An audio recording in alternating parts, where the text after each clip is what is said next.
Meet Daniel, a 36-year-old project manager at a mid-sized company in Ohio. After working there for 4 years, he was finally called into his manager's office last month and received the news he had been waiting for: a 4% raise. The company called it generous. His manager shook his hand, and his coworkers congratulated him in the break room. On the drive home, something felt off. Not dramatically, just a quiet feeling that the number on his paycheck and the money in his bank account were telling two very different stories. He just couldn't figure out why. My name is Mr. Bean. What Daniel is experiencing isn't confusion, it's arithmetic. It's what happens when the number your employer pays you and the amount your dollar can actually buy stop moving in the same direction.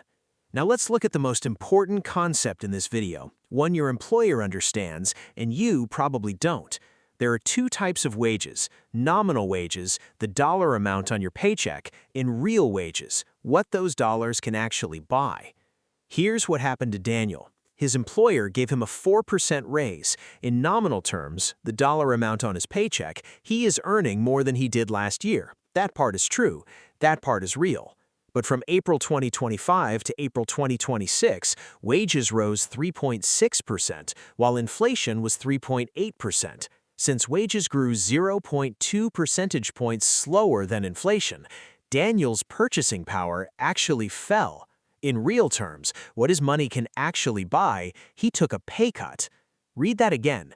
Daniel got a 4% raise, while inflation was 3.8%, yet his purchasing power, the amount his paycheck buys at the grocery store, gas pump, and for rent, still went down. He earned more dollars, but each dollar was worth less.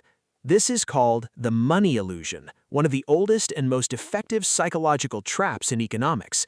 When your paycheck increases, your brain sees progress, even if your purchasing power is falling. The higher number feels like a win, but the reality may tell a different story.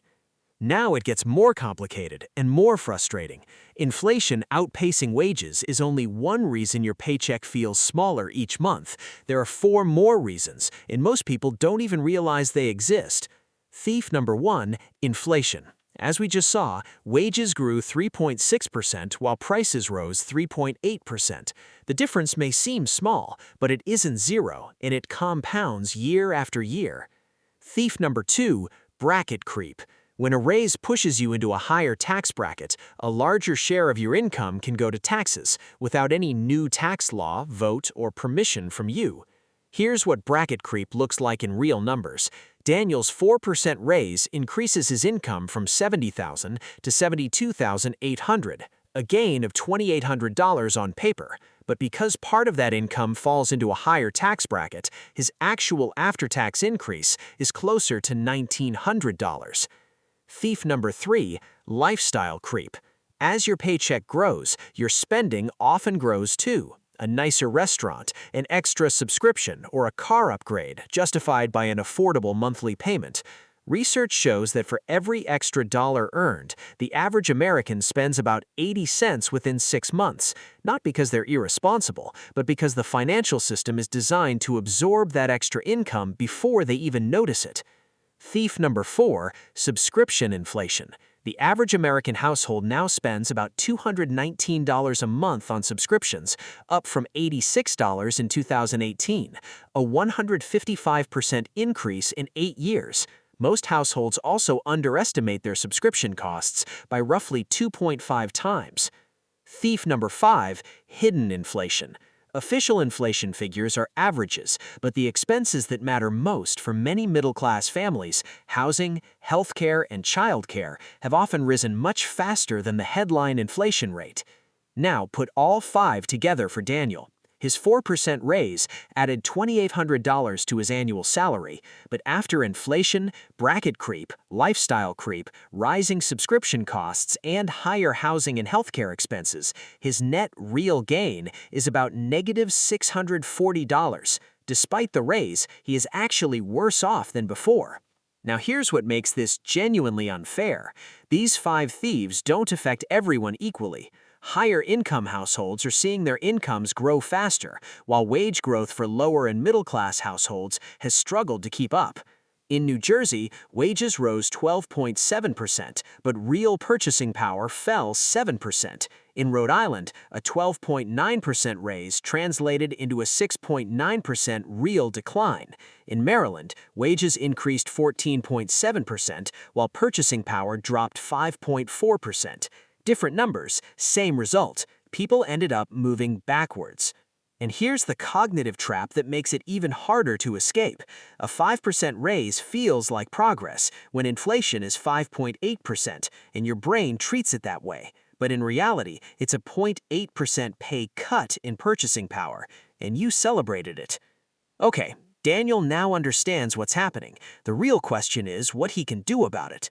Understanding the problem is only the first step. It doesn't pay the grocery bill. Here are 4 practical actions he can take in order. Move 1. Calculate your real wage tonight. Take your current salary, compare the CPI from when you were last hired or received a raise to today's CPI, and adjust your old salary accordingly. If your current salary is below that inflation-adjusted number, you've effectively taken a pay cut, and you have data to support asking for more. Move 2. Do a subscription audit today, not next week. Review your bank statement, identify every recurring charge, and total them up. Many people discover $150 to $300 a month in subscriptions they forgot about or could cancel without noticing much difference. Move 3. Negotiate with data, not feelings. Most people ask for a raise by saying they work hard and deserve more. Those who secure larger raises come prepared with CPI calculations, industry salary benchmarks, and a specific target number. In that room, data wins every time. Move 4. Stop focusing on nominal income and start protecting real income. Direct raises into investments that can help keep pace with inflation before lifestyle creep absorbs the money. The goal isn't simply to earn more dollars, it's to increase your purchasing power. Daniel left that performance review feeling like he had won. In one sense, he had. His paycheck increased, but purchasing power isn't measured by the number on a paycheck. It's measured by what your money actually allows you to buy, afford, do, and build. A 4% raise in a 3.8% inflation environment is not meaningless, but it's not quite what it seems either. The gap between what it looks like and what it actually delivers is where many people's wealth quietly disappears year after year, raise after raise, without ever understanding why. Run your real wage calculation tonight, do a subscription audit this week, and the next time your manager tells you you're getting a raise, smile, say thank you, then go home and do the math, because in that conversation, the math is the only thing that tells you what your raise is really worth. If this video helped you understand why your paycheck feels smaller, hit the like button. Subscribe for weekly videos that break down the money math most people never see. Drop your industry in the comments and let me know if your wages are keeping up. I read every comment. See you in the next video.